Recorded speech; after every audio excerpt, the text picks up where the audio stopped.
Erika, you've got an interesting story on how you started the podcast. Tell us quickly what went through. How did you come to starting the podcast on balance? If you've got the gift of communication, you should be utilizing that through a podcast or a YouTube channel or some outlet. How I got to balance was really just purely curiosity led. For a lot of ambitious people listening, it's like if you can have the bare essentials for your health garden, for your relationship garden, work as much as you want, don't feel guilty for it. And that's how you find kind of your unique balance. How does someone deal with that? If someone is changing so fast, how do they make other people understand that it's something that they're doing for themselves? Or what's your take on this? You have to look at yourself like a puzzle piece within a friendship group or society or whatever it is. And when you change the puzzle piece, it doesn't fit the same. And that's not wrong or right, but it just means that it's going to feel different. And one of the biggest factors that comes in when people talk about change is this thing of uncertainty and fear. What's your take on fear and uncertainty? I think we have this illusion that to start something or to change, we need to not have that fear. And that fear represents us not being ready or not knowing enough to start. Everything that we dream to achieve will always be outside our comfort zone. And getting outside your comfort zone by definition means you're uncomfortable.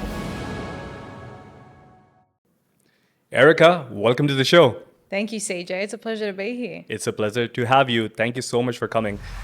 Erika, you've got an interesting story on how you started the podcast. Tell us quickly what went through. How did you come to starting the podcast on balance?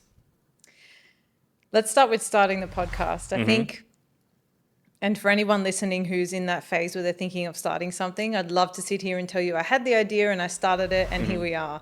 But as you know, there's a lot of steps in between, not just in the doing, but in terms of what you actually mentally need to shift to start something that's so out of your comfort zone. So it went down like this. It was New Year's Day. My fiance and I at the time, we were driving back from like a New Year's Eve weekend away. And we were listening to Gary Vee. You know who Gary Vee is. He's quite enthusiastic in his manner of speech. And we were listening to one of his episodes or podcasts and we were talking about kind of our goals for the year. And Gary Vee said something. He said, if you've got the gift of communication, you should be utilizing that through a podcast or a YouTube channel or some outlet. My fiance paused and he looked at me and he said, you're such a good communicator. You should do a podcast. And I'd never thought about it up until that point. And I just had this moment, and CJ, I don't know if you've had it or if any of the listeners can resonate with this, where I just felt completely calm and like, this is what I need to do. Didn't know what it was going to be on. I was a consumer of podcasts, but I wouldn't say I was like an avid listener. I just felt this sense of, yeah, this is like, it's like the sea had parted and I saw the path. So I sat with it for a bit and I thought, well, what am I interested in? And at the time I was really into self-development, self-help type content. And so I thought, okay, well, what am I really struggling with? And I think how I got to balance was really just purely curiosity led. And that's really how I like to do my show as well. I'm not an expert in life balance. I'd love to tell you that I am. I'm more curious on it. And at the time, I was really struggling with trying to do everything. I was at law school. I was working on the side, trying to make money just so I could travel. I was trying to have a hectic social life. I was trying to make time for my family. I was trying to keep my house in order, plus prioritize my health, and it felt really overwhelming. And I realized I was looking at all these different areas of my life, like juggling balls. And I was like, got 2 hands, got 6 different areas of my life. It's just overwhelming. And I always felt guilty, like I wasn't doing enough of anything. And so the moment came to me when I realized what I wanted to do the podcast on was when my mum said to me, I had a really hectic schedule. Like, as I said, I was trying to do all these things. And she said to me, you really need to slow down. Like, you need to chill out. And I thought to myself, that's like the opposite of what I want to do right now. Like, I love doing all these things. Like, I love being busy. Like, how people just love having a busy schedule? Like, I genuinely really enjoyed that at the time. You're a type A personality. Yeah. Like, I love having my schedule like jam-packed and doing a lot of different things. And so I really stopped in that moment. I was like, it's actually, we all have such a different idea of what balance or like someone being grounded looks like. And it's very hard for me to say to you, oh, you're doing too much or you should be doing more of this so you can be grounded, because it's such a personal thing. And so I took that and then I started looking at balance and the way we look at life balance. And I think at the time, the conversation is really around work-life balance. That's what a lot of people use as the golden standard when they're trying to attain some sort of balance in their life. It's like, does this job have a good work-life balance? Or do I have a good work-life balance at the moment? And I had a couple issues with that statement. The first was it gave me this sense that work and life had to be this segregation. For a lot of people, it's not a clear-cut line between work and life. Then I thought, why should we call it work and then everything else that's not work is life? It was like this weird polarity between the two. And the last issue I had with it was it gave me this feeling that I had to make everything equal, 50 work, 50 life. And that's so unrealistic. For entrepreneurs, people who have careers, full-time parents, most of us, those things will consume like 80% of our week. I know for small business owners or just business owners in general as well, that's like, that could go up all the way. You could work with no end. So it just didn't really make sense for me. So I had this guilt around having these areas of my life feeling like juggling balls. And then I had this standard I was trying to make sense of that was work-life balance that didn't really fit for me. So I just sat down and I thought, well, what does this actually look like? How do I build something that's flexible enough that someone could look at it and make it make sense for them without it being like, this is the formula you need to use. So where I've landed and where I've taken, I guess, those pain points I had is I look at the areas of my life now, not like juggling balls, but more like gardens.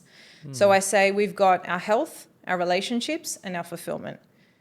Each of those are garden beds, which means that at any given time, they need the bare essentials, which are your sun and your water, right? Like I'm not a green thumb, but that's like the basics a garden would need to survive. Now, the interesting thing is with different types of, let's call them plants or fruits or vegetables, there's an element of seasonality, which means there'll be winter fruits, summer fruits. Those gardens will need more attention at different seasons. And the areas of our life are the same. Might be a health season. Something pops up in your health and you need to pay more attention there. Work is crazy. You've got a project you're releasing. You need to put more attention there. So my kind of approach to balance now, what I call the balance theory, which is the title of my podcast, is your idea of balance is your unique combination of time spent in those areas. The rule is you need to have time spent in each of those areas to create your balance, but you can dedicate as much or as little time to each of those. And basically what we do is we just work out what those bare essentials are, which I call your non-negotiables. They don't need to be a 10-page list. It's just the few things that you need to cultivate that garden. And then you can go as hard in any of those areas as you like. Because I used to feel really guilty for working a lot or doing my passion projects a lot. But now where I'm at, and for a lot of ambitious people listening, it's like if you can have the bare essentials for your health garden, for your relationship garden, work as much as you want. Don't feel guilty for it. And that's how you find kind of your unique balance. Amazing. Thank you for sharing that. That's a very unique approach. I haven't heard someone say that before. I look at this whole topic and what you're saying, and I think of it from a different analogy. I usually tell people, like, think of yourself as an iPhone or whatever phone, and you have these different apps on your phone. All of these different apps are an area of your life.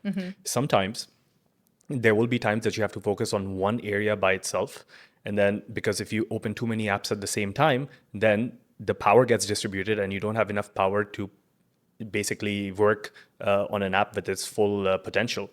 So you monofocus instead of multitasking all the time. Yes. Look at something, go in all the time, and also a lot of research around the concept of flow tells us that it's always great if you can spend enough time and energy on one thing at a time, because our brains, although we have this illusion effect where we think that we are multitaskers and we're good at it, but the brain really can only focus on one thing at a time and it can do it well. And every time something else comes in, whether it's a notification on the app or maybe in your case, there are some other flowers or weeds growing on, this will take away a lot of your attention, and to come back to the same focus, it takes a long time. Yes.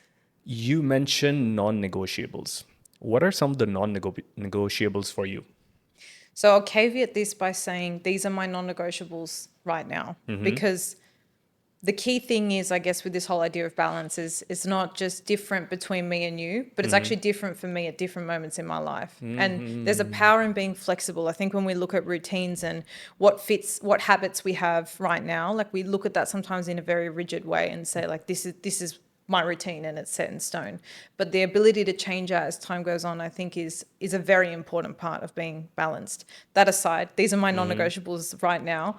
I'd say in my health, it's very simple. 8 hours of sleep, meal prepping all my own food, so not eating out or getting takeaway majority of the week, hydration, and movement every day. These are simply the things I know that will allow me to perform and have the energy that I need to do everything in my life. But basically, for anyone listening, if you're like wanting to work out your non-negotiables, it's the things that if you didn't do them, you would feel a noticeable difference in your day-to-day life. That's probably ones in my health that are top priority. In my relationships, this one's shifted. So I moved to Dubai 2 years ago, and I've got a big Italian family. So does my fiance. So when we were in Sydney, in Australia, that looked like we'd have weekly family dinners. Whereas now we live here, so that's had to obviously shift, and we do a weekly FaceTime with the family. That's a non-negotiable, so we feel connected with them. It's a date night with my fiance once a week. We have very different work schedules, and so we try and have dinner together every night. And it's not always like a 2-hour thing, 1-hour thing. Sometimes it's actually just 10, 15 minutes. And I always say it's the quality of these non-negotiables over the quantity. And in my fulfillment, one thing I didn't touch on before was I tried to veer away from the whole work-life terminology. And so I used the last area as fulfillment, because I think if we isolate ourselves just to our work, we really cut ourselves off from other things that can fulfill us. For both you and I, podcasting is one of those things. For other people, it's hobbies, whether they're artistic or they do other things on the side. For some people, they're studying. So fulfillment really is a category that's a little bit wider than work. But basically, my non-negotiables there are the minimum hours I need to complete my work in a week, how many hours I need for my podcasting, and then just time for myself to do my hobbies. So I have an idea what that looks like in my schedule. And really, these just give you clarity on where you should be spending your time. Because if something's not a non-negotiable, I mean, obviously you're going to have time outside of that, and the idea isn't to jam pack your schedule, but these are the things that kind of go in your calendar first, and then you can build it out around that. It reminds me of what Robin Sharma says around building something that'll last for a very long time. He says that if you wanted to build anything that lasts for a very long time, you need to focus on fundamentals. Now, for most people, there will be two kinds of fundamentals that you need to focus on. One is universal fundamentals, which is very similar to what you said about your movement, your sleep, food, all of these things that we know, sometimes meditation or like times where you're just quiet or you're self-reflecting, introspection. These are some of the universal things that applies to everyone almost. And then he says you need to have unique fundamentals, which is very unique to what you want to achieve. For example, if you wanted to become a writer, then maybe a unique fundamental for you would be to write 500 words per day or to get inspiration by reading something. So again, that's very interesting, to have these two kind of like, or at least to have the universal fundamentals or non-negotiables in your life, because most of the people, you also mentioned the word clarity.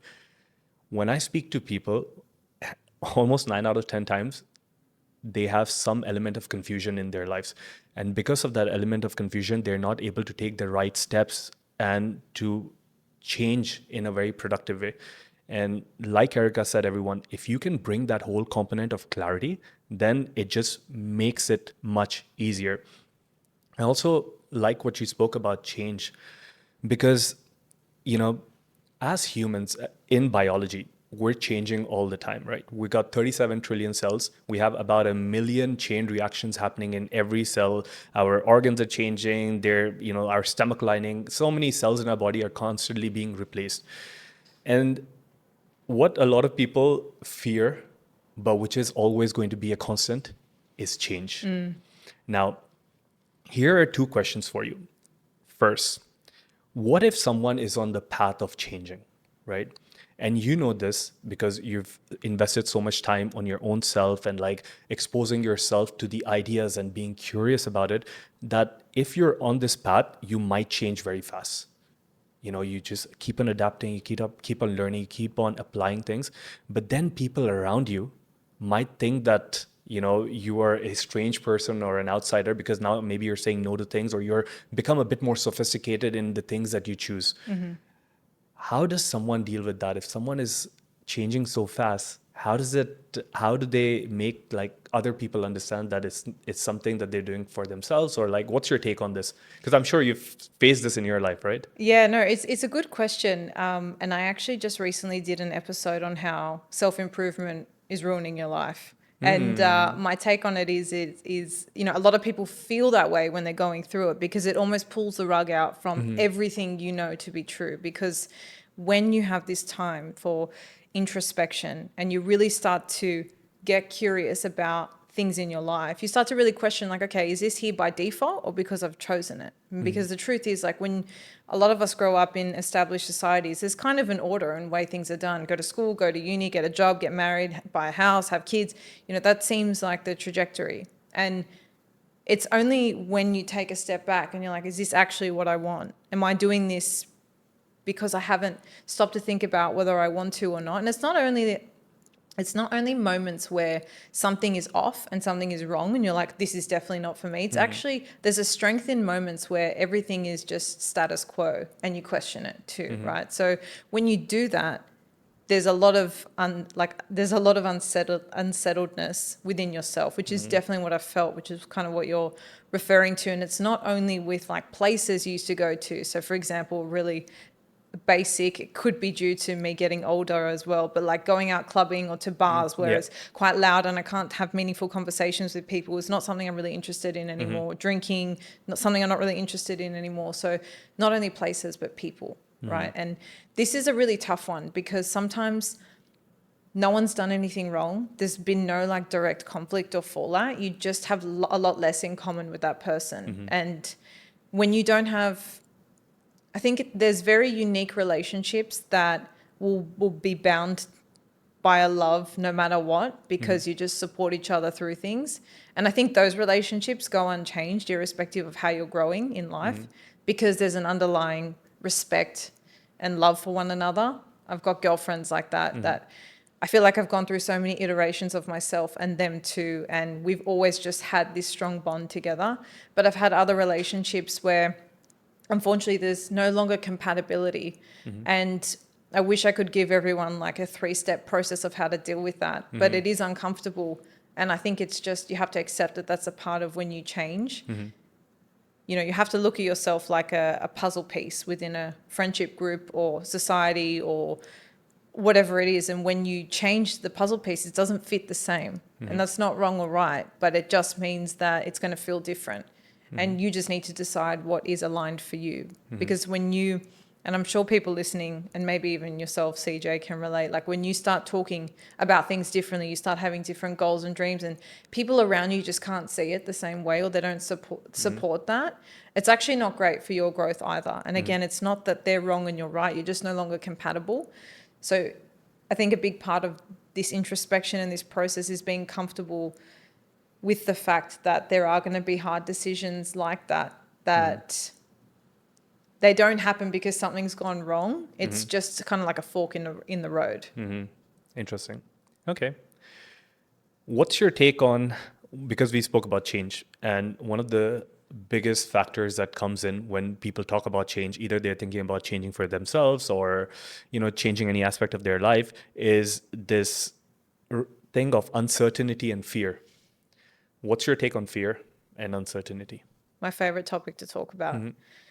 I think we have this illusion that to start something or to change, we need to not have that fear. And that fear represents us not being ready or not knowing enough to start. And I just want to squash that thought for anybody listening, because for anyone wanting to start a podcast or a business, we're likely looking at other people who have done it and using them as inspiration, which is a great thing. But I guarantee you, every single person who started something for the first time outside of their comfort zone felt that fear, simply because you were out of your comfort zone. You've never done it before. And anyone who's a high achiever or high performer, we start things with such a high standard, such a high bar set for ourselves, almost expecting ourselves to be at that level when we start. So there's this really massive discomfort with being a beginner, but having to accept that as a part of starting something new, like having a beginner's mindset is really important, which means you're not going to be the best at it. You are going to make mistakes. We were just chatting briefly before, we both used to record at home. So many phone died halfway through, audio didn't record, but it helps you build and grow to become the podcaster you are today. And so fear, I think, can be one of those things that can really hold people back. And it certainly was something that for me pushed back me starting the podcast longer than had I not had the fear. But I think what I've realized, and probably you can relate to this as well, is you just accept that as a sign or a part of starting something new. And I think the biggest mindset shift I could offer anyone is, instead of looking at it as this represents that I'm not ready to start, look at it as just a symbol that you're putting yourself out of your comfort zone. And just by starting to do the things, the fear starts to go. Because all that fear represents is this unknown, this uncertainty, like what you spoke about. But when you start buying the equipment, or start putting together a business plan, or start to reach out to people, you slowly start to close the gap between where you are now and you actually starting that thing. And every step you do gets you a little bit closer, which also reduces that fear. And so it feels counterintuitive because you don't feel ready to do it, but you're never ready to do something that you've never done before, is really the bottom line. So you have to just take action in spite of it, rather than waiting for it to go. And just remember that every single person, I'd be very shocked if I met someone who did something out of their comfort zone that wasn't a little bit fearful of doing so. When we look at a lot of these diaries and letters from big public speakers, they always say that they have an element of fear, nervousness, and anxiety right before they get on the stage. Even a person like Tony Robbins, he says, right when I'm backstage, I'm actually scared to go on. But then there's this, and that's where courage comes in, right? Courage is the ability to act despite of fear being there. It's not that fear isn't going to be there. And I like what you said about closing the gap of where you are and where you should be, or where you are looking to see yourself. And doing those, and I always tell people, like, if you take small steps every day, or multiple times a day, it makes it much more easier than you taking one big step. And loved what you said about like comfort zone as well, because everything that we dream to achieve will always be outside our comfort zone. And getting outside your comfort zone by definition means you're uncomfortable. So being uncomfortable and practicing that, the Stoics, when you look at like Marcus Aurelius or Seneca, these guys they used to do this thing called negative visualization, where you imagine the worst case scenario, and now you imagine how you're going to deal with the worst case scenario. And by imagining that, and when your brain already enters that state where it can now find solutions for it, it becomes like facing that becomes so easy, because it will never, or hopefully it never ends up into the worst case scenario. Another interesting thing for people to think about is you've got kind of two choices. You can choose your fear. So if you're thinking of starting something, there's the fear of starting it, but then there's the fear of never doing it. And the decision of where those two options will lead you is a good one just to reflect on, because if it's holding you back, then you're choosing the fear of never knowing. Either way, there's going to be a fear or a discomfort. It's kind of like they say, I'm not sure if you've seen, like, it's kind of a meme or a post on Instagram where it's like, choose your hard. Working out's hard, but paying for your health later in life is hard. Eating well now is hard work, but paying for your health later on is also hard work. So I think the same kind of option is presented to people when they have fear. There's a fear involved with starting something new. There's a fear involved with never knowing, never trying.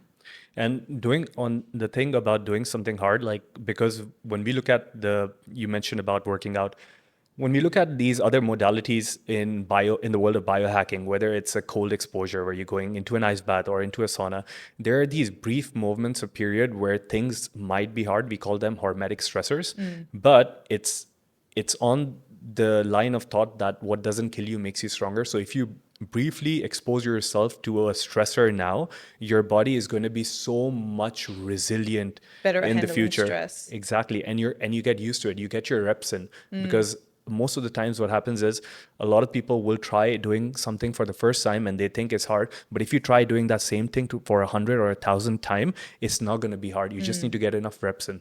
Absolutely. And the best people out there, like, we look at people who are top performance and achievers, but these guys have been doing it for the last 20 years. The amount of reps that these guys had, Yeah, we're it's looking at like their crazy. 50th year performance, and Exactly. we're entering our first, Exactly. 100%. And we're not even sure if it's going to work out for us. Like, that's why I always tell people, like, just go out there and try your best. Like, don't even think about the outcome. Like, there in the Eastern philosophies, there's a lot of emphasis on doing the action, but not getting attached to the final outcome, because then you can enjoy the process and focus all on to the process. And interestingly, like something which you said, I normally rephrase it as, if you cannot do what you cannot do, it's fine. But if you cannot do what you can do, you will be a disaster in your life, because that will overflow into every micro decisions that you're going to take, whether it's investing in a house or a career shift. If you know you can do it and you don't take steps to it, you're basically rewiring your neural networks to favor that action, which is not taking any action. Yeah. When we started talking in the beginning of the podcast, you told us about how different areas of your life were. I mean, you were trying your best to do great at them, but when we zoom out, you probably weren't looking at it, or you're not feeling enough balance out of it.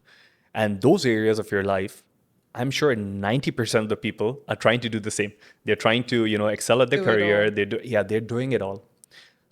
What do you think are the top 2 or 3 things that takes people out of balance in today's world? I think the most common thing is not being clear on your priorities. And I think that's where I went wrong. And when I was in that state of confusion, feeling like I was trying to juggle all these areas and just not quite getting enough, it's anyone listening who's like, I just don't have enough time. I think the first thing that everyone can do is get clear on their priorities. Like really strip it down to what are the top 3, 4 things in this area? How much time does that need? And build out a schedule around that. I always say as well, if you were to look at your 3 areas and say, what would be a 10 out of 10? Like for me, what if I looked at my week and said, I'm 100% happy with how I spent time for my health this week, what would that actually look like? Write down the hours, the activities, the habits. What does it look like? Then cross-check it with your current schedule and have a look where the gaps are. Because that helps you say, there's this brilliant line, make the most important thing the most important thing. And if you say time with your family is important or going to the gym is important, but you don't make time for it, then how is it important to you? So work out what I say is like your ideal balance or your priorities in each area, cross-check it with your current schedule, get that clarity. And I think that's what really helps people get back into balance. Because for me, it was really just around not being clear and trying to do it all, but it was like I was sitting in a boat trying to go somewhere with no paddles, nothing. I was just sitting there like hoping it would go in the direction. I didn't know where I wanted to go, and that's the thing with clarity. It's your North Star for a lot of things. And if you have goals or ambitions, things you're trying to build out, it's even more important you have those non-negotiables or those priorities clear, because they will help you get there. They're like all the foundation, the building block, what we were talking about before. That's one thing. Once you then have this clarity or the priorities clear, then using something, everyone has a different technique. I really like time blocking. Which is basically, for anyone who hasn't heard about it, it is organizing your day or your time with time blocks. It's a bit self-explanatory, but basically instead of having like a to-do list, which is something I used to use, you would actually allocate time to each of those activities, because there's some great research done and they talk about how if you're given 4 hours to do a task, you'll stretch it out and do it for 4 hours. Like if you're given a task on a Friday, you'll probably take all that afternoon to do it, as opposed to if you got it Monday morning and you only had an hour because you had a busy rest of your day, you kind of will stretch the effort to the time you've got. So if you can realistically look at something and say, I'm going to allocate 1 hour to outreach this morning, 2 hours to editing, you build out the time and you build out your day that way, put in breaks, put in a little bit of time for your health, but actually using that to structure my time has really helped me with my productivity as well. Interesting. Do you use any special app or software to block time? I just use like a normal calendar. I am using this calendar app called Sunsama only because it has this functionality where I can plug in all my different email addresses and it's one calendar with all my appointments from every single different email address, which is really useful because I have like 5 different emails.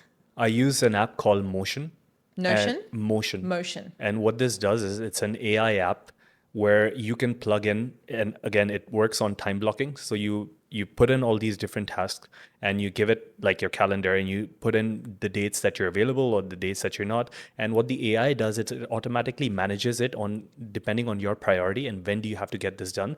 And most of us, like, there are times where we want to do something, but then something else comes up, right? And it gives you a notification like, hey, were you able to do this? And if you say no, it just pushes it out. It readjusts the entire schedule. Awesome. So you don't have to do it. So if So anyone auto who's time listening, blocks for you. yeah, so Great. it does that and it does a lot of the meeting stuff as well. So Motion. When it comes to writing things down, right?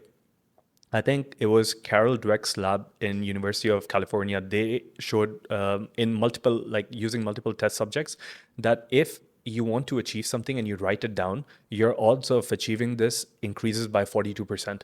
And that's crazy, right? It's almost half your chances Exactly. higher. If you could just write something down and focus on it, because again, you're looking at very specific things in a certain amount of, what was that called? SMART goals. Was it SMART goals? There's an acronym for it: specific, measurable. We'll put it somewhere in the show notes if you find it. There's realistic and time. I don't know Yes, what the A is. exactly. I can't remember what the A is. Achievable, maybe. Achievable, yeah. So as long as you have all of those things, but I also like the fact that you could just be honest with yourself and like see where you want to go, and then like close that gap between where you are and where you should be. You know what competes with clarity? Is that a question or are you going to tell me? Okay, let's put it as a question. What do you think competes with clarity quite a lot? Distraction. Distraction. And also confidence. Yes. Because a lot of people, they're very confident about things. And they move through life with a lot of confidence, but they're not clear. And that's where the mess up happens. Because confidence with clarity is amazing.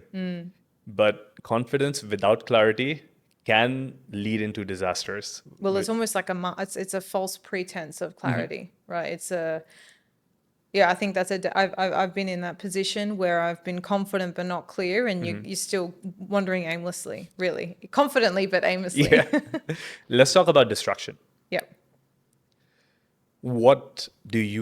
In your opinion, what distracts us the most? I think this is probably personal from person to person. For me personally, it's definitely my phone. It is. And I think if I go a little bit deeper, it's actually the way which we consume content today versus 5 years ago versus 10 years ago. I think it's the short form, quick bursts, dopamine hits. And that, you know what I've noticed? I was reflecting back on when I used to study at uni. And I went to law school, so it's a lot of reading. It was a lot of hours at a time. From books? From books, Okay. yeah. Yeah, I'm not that old, but it was textbooks still at the No, time. sometimes these in the recent times, a lot of these books have been exported to iPads and over computers. So I wanted to To be honest, even where there was an iPad version, I much prefer books. Even now, like even you asked me about apps before, I'm still have like a physical diary. I'm a bit old school like that. But I was reflecting, and even now, like when I'm working, I get that itch or that urge to check my phone. And I think the way which we consume content has actually ruined my focus a little bit because it's made my attention span so much smaller. So for me, my phone, the way we consume content and just all the different apps that are available at your fingertip are the biggest distraction. To combat this, I am a massive advocate of the do not disturb function. I use it on the iPhone. It's basically, you can swipe down and turn on the moon. You can set it for sleep as well, but I have a golden window when I wake up until I sit at my desk, and at least from an hour before I go to bed, do not disturb is on. And that is my time to not be distracted and to decompress from that energy of distraction. For me, it's also a really nice ritual. So in the morning, I go to the gym, I come home, I have breakfast, I meditate, I shower. Then I sit down, and when I take the do not disturb off, it's like this statement to myself of I'm now ready for my attention to be grabbed by whatever is about to pop up on my phone. Because it's, it's not just social media and aimless scrolling. It's family chats. It's, I'm planning my wedding. It's things for that. It's emails through the podcast. It's notifications, things on YouTube, social media. So it's that I give myself that time in the morning to just be in my own headspace, which is so important. I used to wake up and go on my phone straight away. That's the best habit I've shifted. It has allowed me to not be distracted, maintain that clarity, and decide when I'm ready to be distracted. I think when you just bring that intention in, it just makes it a little bit different. Yeah, social media is really messing with our brain circuits quite a lot. Most people, even if you, let's talk a little bit about the brain, okay? Our brain at any point, when it's functioning amazingly well, where you have the right nutrients, you've slept enough, you can handle a maximum of 128 bits of information at any given second. If you just look at a picture which has some text in it and you're scrolling, that's about 10,000 bits of information. We're frying the circuits. Exactly. So if you look at and even if you're scrolling, right, you're on an average scrolling anywhere between 80 to 90 feet of information. So within 5 minutes, you actually cross 450 feet, which could approximately give you 6 million bits of information. So just looking at your phone and probably looking at even the motivational things and, hearing a podcast or something, it really is bringing so much information in your brain, which you're like, if we talk about 6 million bits of information, probably our ancestors couldn't do it in a lifetime. Crazy. And we're just putting so much stress on ourselves, and then we wonder why things aren't going our way. And when you spoke about do not disturb, right? So I know that a lot of people cannot call you when it's on do not disturb. Does this also allow you to not access Instagram or some other applications? So it doesn't function like an app limiter, which you can actually do on the iPhone, or you can download apps to do that, which I have used before. So for anyone who hasn't heard about them or is interested, basically you can set like a 30-minute maximum time on Instagram or YouTube or whatever it is every day. And you'll get a pop-up notification when that time is done, and it'll basically close you out of the app. It doesn't work like that. What it means is that you don't get notifications. So my phone can be there, but nothing's popping up on my screen. The second I turn it off, all my notifications will come on. You can put in certain exceptions. So for example, with my fiance, if he calls me more than twice, it'll come through. It'll break the do not disturb. So you can do things like that for family. If you've got kids, like their calls can break the do not disturb on first call, on second call, you can set it. But he's kind of the only person that's going to call me first thing in the morning. So you can kind of set limits like that. You can use app limiters, depending on, I guess, what your biggest distraction is. For me, it's when I see the notification, I can't unsee it. It's like when I get messages, I reply straight away. I'm not I actually reply to every message. It's like when people don't reply to me, I'm like, get so frustrated. I'm like, why? You can't just read my message and not reply. I will never show you my phone. Oh, no, are you one of those? Oh my God, I have friends that have like thousands of unread messages, and I'm like, this is just anxiety inducing for me. But the do not disturb is just so the notifications don't pop up, because it's that like, it kind of, I remember reading something once that it kind of, the way the notifications pop up act like kind of like the what do they call them? The gambling game slots. Yeah. The way they actually pop up on your phone. So I think it's just like when they pop up, it's the dopamine hit. So it just minimizes that, and means before I go to bed, I can actually just start to unwind properly. Because how many people listening would probably go to bed and feel like they can't sleep, or when you're revved up from that 85%. energy. Yeah, I mean, I'm not perfect. Like I sometimes go on my phone till the second I go to sleep, but I try and live by it as much as I can, but I'm not. I'm human at the end of the day. But I feel the difference in my ability to ease into sleep. Harvard did a study where they took 3 groups of people. Actually, this was conducted in Harvard itself with their university students. So the premise of this is basically every time you have your mobile phone in a place where you can see it, like right now we're talking, the mobile is in my field of vision. I can see it. it's like your soul is attached to the phone. You are going to be expecting, even if you know that the notification is turned off, it's on airplane mode, nothing's going to come. But the fact that it's in your peripheral vision will keep a part of your soul attached to it. But the trick becomes if you move it out of your peripheral vision, then your kind of brain forgets about it. But you're right, this instant hit of dopamine via notification, it kind of, and it's also uncertainty. You see, our brain will always look for uncertain patterns. And this is with evolutionary psychology because, life was never certain. We could have been attacked. So anything that is uncertain and that could pop up, our brain is always looking for it. And some of these, data scientists and all of these app geniuses, they kind of take advantage of that Play brain's on that. notification system. But the reason why I asked you if you could limit yourself with this app is because then you're still using some amount or version of willpower to tell yourself that, hey, right now is not the time to look at any of this. So I want to go back to willpower. A lot of the people will wake up in the morning and the first thing they'll do is to look at their phone. Now with the amount of education and the resources and the content that's out there, everyone knows it's not the best thing to do.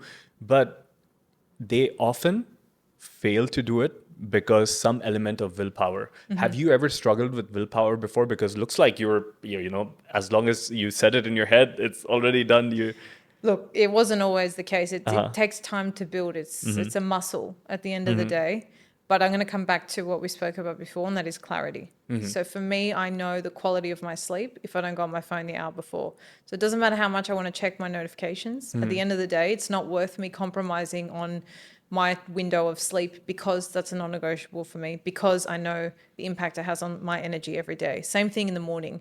I've got, we all have the whole day to look at our phones. We're on our phones the whole day. I can give myself 2 hours in the morning just to myself and be completely selfish and in my own headspace and not need to have my attention grabbed by others. Because if I start that before I even start my day, then it's gone. I miss that window. And I know how important that window is for myself to just tune in, have that time, that introspection.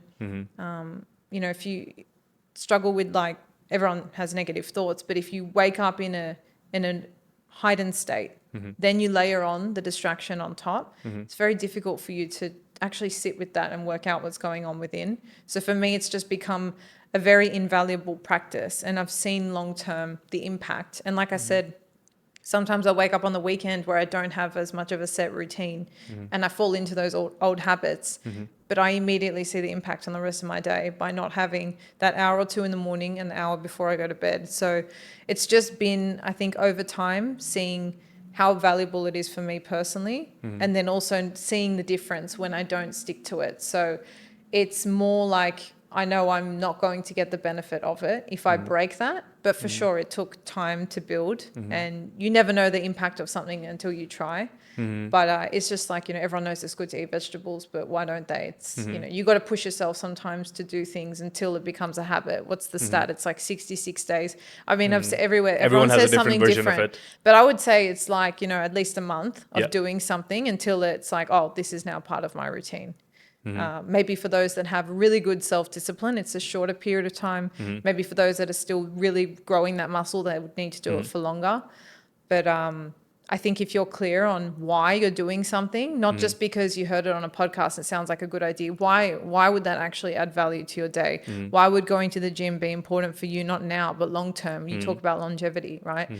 Get clear, get that kind of clarity, because then those things are not, you're not punishing yourself by doing them, and it's not too much of an effort because the trade-off is worth it. Yeah, it's interesting. Once you do it enough number of times and you get into the habit, then things become easier. Now, some people say taking a habit or making a habit takes 21 days, 66 days. The version of this, what I like is there is an author, his name is Hal Elroy, and he wrote this book called The Miracle Morning. And in The Miracle Morning, he says that you think of a habit in a 3-phase process. The first phase is unbearable. So you start something and it's difficult. Okay. Then after a few days or a few weeks, it becomes uncomfortable. It's bearable, but now it's uncomfortable. And then again, you take a few days or a few weeks, depending on who you are. And then the last phase becomes unstoppable. So now you don't even have to think about it because it's a part of your life, it's a part of your living. You mentioned something super interesting, which was ask yourself why. Okay. I want to ask you, what's your why? Everyone has some deeper why that I know about with your podcast, you mentioned a little bit, but overall, if you look at Erica, what's your big why statement? Like my mission or with a specific habit? Your mission, let's say, like what drives you to do everything that you do? Sorry to put you on the spot. No, it's okay. No, it's a great question. I think for me, it really comes down to I want to grow old and know that I don't regret not trying anything. So for me, it's about trying to live life to its full experience, as rich as possible in opportunity. I feel very blessed and fortunate with the life I've been given. And if, God forbid, it ended tomorrow, I have no regrets. I feel like I've taken every opportunity. I have tried things that I wanted to try. I haven't left things on the shelf as a maybe tomorrow.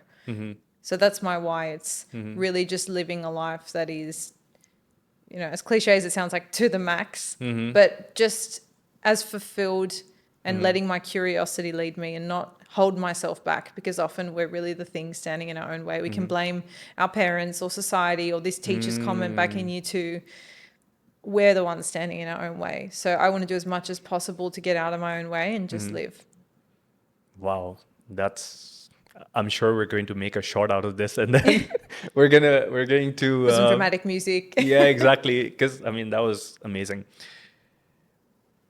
What stands in the way eventually ends up becoming the obstacle of the way. This is a lot of this is not really Eastern teachings, but like it's more of the Stoic teachings that sometimes you will be the obstacle. So as long as you are not the obstacle, life is still good. And I think you also have a lot of at least it seems like you have a very good growth mindset and abundance mindset. Did you always have this, or this came after doing all these podcasts? Like, Definitely wasn't raised with a growth mindset.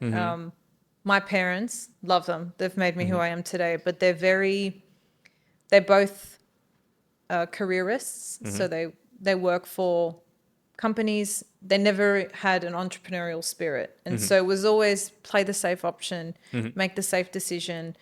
Don't ever be without a safety net option, which is all great advice. I mean, it's got me quite far in life.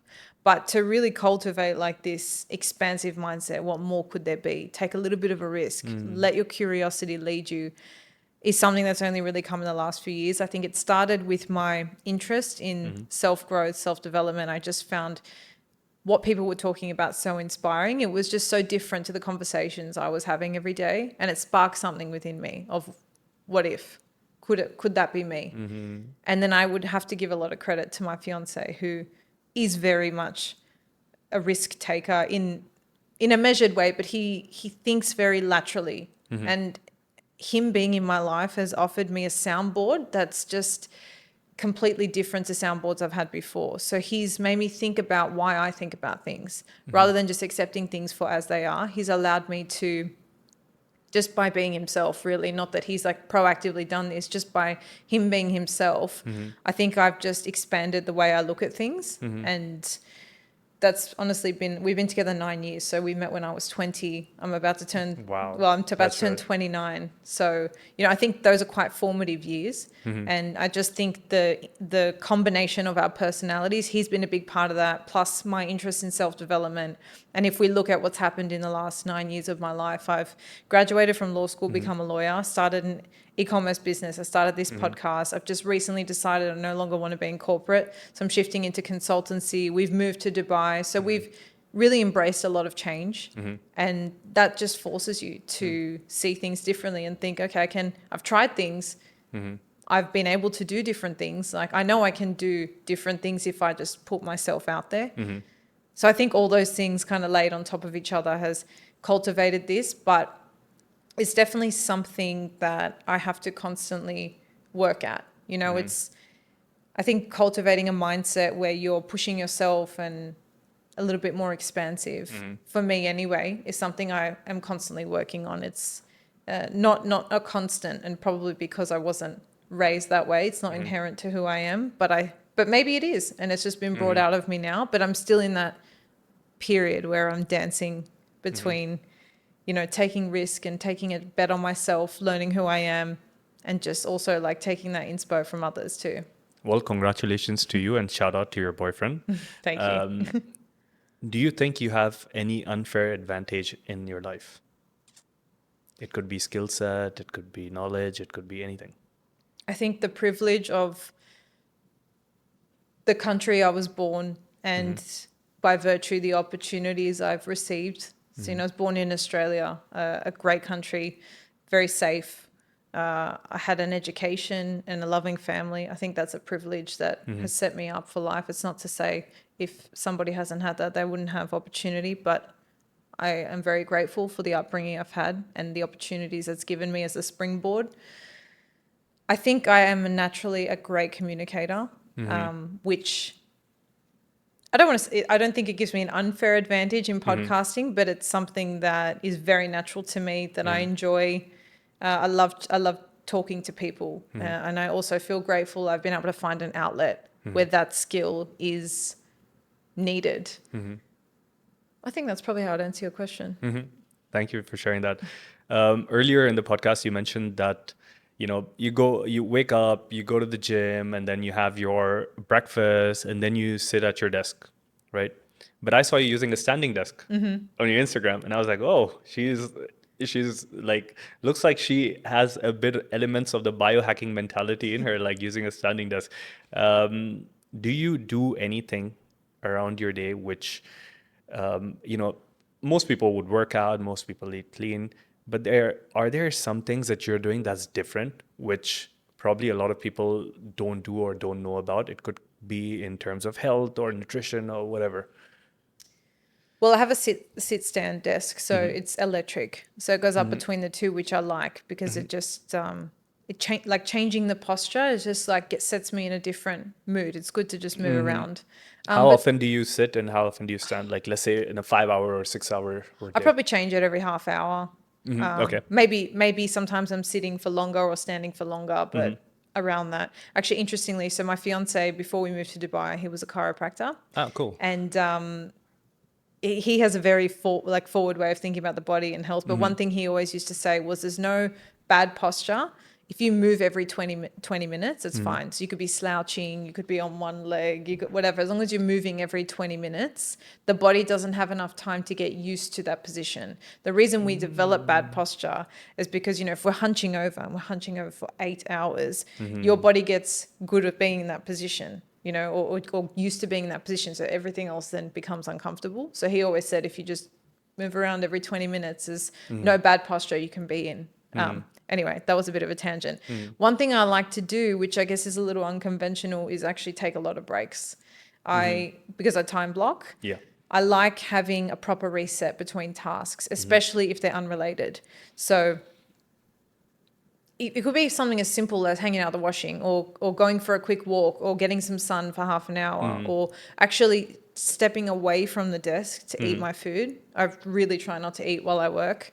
Having those intentional breaks is really important for me to reset my energy as I'm doing different tasks. That's something I think that's actually been game changing to my productivity. And I think a lot of people would look at that and think, like, it almost feels counterintuitive, but it just helps me reset so I'm fresh for the next task. Interesting.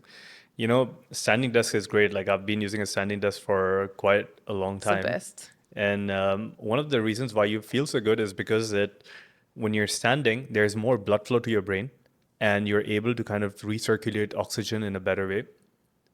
And in fact, what I like to tell people is like a good fitness hack as well.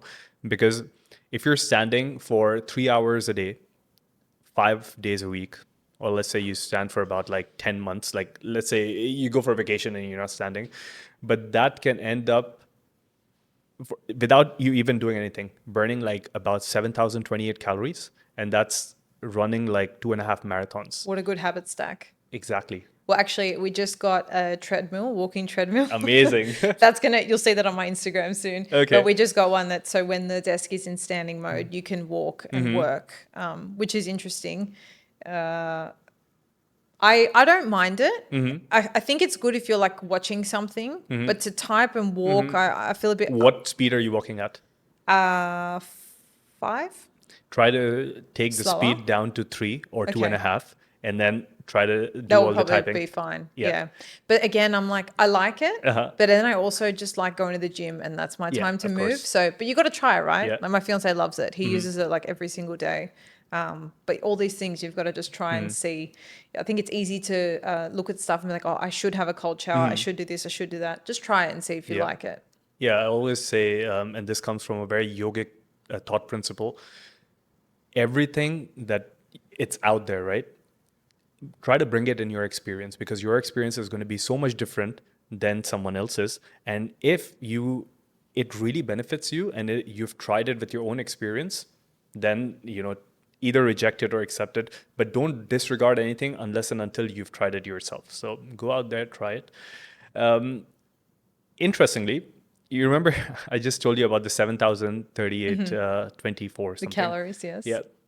If you do the same, walking at a speed of 3 kilometers per hour, and let's say everything else is the same, you'll end up burning 129,000 Wow. calories per year.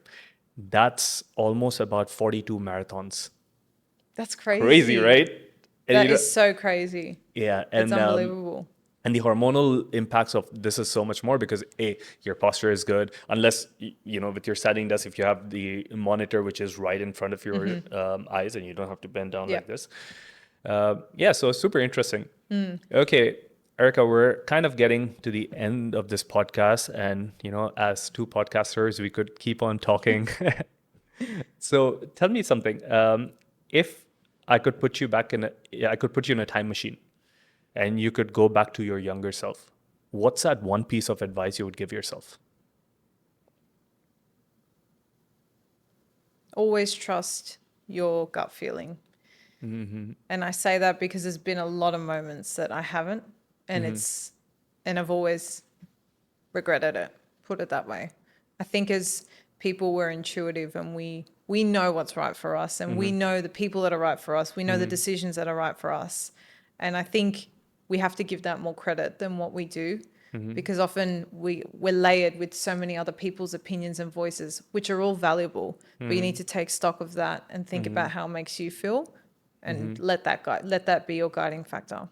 Are there any tricks or hacks around it? Because now, even in good corporate settings, they are giving classes on intuition. So this is something that is globally being recognized. Do you have like a hack to hack into intuition? There's two things I could say, actually. I think the first is when something happens, notice your immediate feeling, emotional bodily response to it. Because I think it's something like after 5 seconds, your rational brain will kick in and start attaching meaning. And that's when the meaning can get skewed, because the brain is in protective mode and it's trying to make sense of things, detect threats. So notice the first emotional response. If something feels off, and then your brain comes in and is like, oh, but you're just being dramatic, or you're just this, and that. No, it feels off for you. Lean into the emotion, the initial gut feeling response. The second thing I'd say is you need to have space to yourself, whether that's like what I do in the morning, no phone, couple hours while I'm going to the gym. I'm just, in my own thoughts. I'm just with myself, whether it's through meditation, whether it's through journaling. People have a lot of different outlets, but the more time you spend with yourself, the more comfortable you get hearing yourself, the less you lean into others. Cool. Mel Robbins wrote this book called The 5 Second Rule. And then She's in the there, best. yeah, she says that if you wanted to do something, if you wait for 5 seconds, your brain is literally going to it's going to create some kind of a dramatic The story. situation in your head. So if you want to do something, before the first 5 seconds, just go do it. 1, 2, 3, 4, 5, and go, she says. Interesting. Okay, Erika, this has been a pleasure. Thank you for all the great work that you're doing, interviewing all these great people, sharing content. Congratulations. Your YouTube channel is growing really fast. Thank you so much. What's next for you? Well, I'm in this interesting transition now where I'm finally leaving corporate world, which has been a long time coming. I'm moving into more of a consulting style role from the legal side because, I'm not sure if I mentioned yet, but I'm a lawyer, Yeah. which is going to free up my creativity and time to put more into the podcast. As you said, the YouTube's just kind of grown, so it's given me, I never thought YouTube would be the platform, to be honest. I think as podcasters, we think of the audio and the video is important, Yeah. but yeah, I never thought YouTube would be it. So now I'm, going to start re-strategizing, thinking there, but I'd love to just keep growing. It's something I want to do full time. Amazing. So let's see where it Good takes luck me. to you for Thank you, that. CJ. I really appreciate you having me on the show. I really appreciate you as well. And this is your host, CJ, signing out of the Ship with CJ podcast. Everyone have a great day, a great week, a great lifetime in front of you. And remember, when that voice inside you tells you something or you get that bodily feeling, lean into it, lean into your intuition. It'll grow a long way. Take care, guys. Bye.